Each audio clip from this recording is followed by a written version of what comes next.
Okay, we're gonna resurface the spoil board. We start getting lots of grooves in here. Here's how we're gonna do it.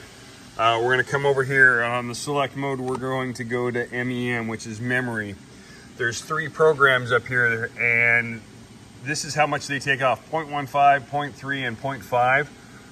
And we're gonna go 0.15, and is what we're gonna do is you're just gonna you're gonna click on that, and then you're gonna come down here. You gotta have your vacuum pumps on, and you're going to hit start. Let's see if that works. And it's gonna start. And you're gonna wanna make sure that the dust collection is on, otherwise it's gonna make a big mess.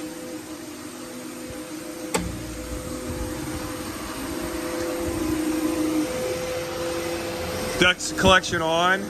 We can run that pretty fast, and I will turn that up to 200% on the run speed.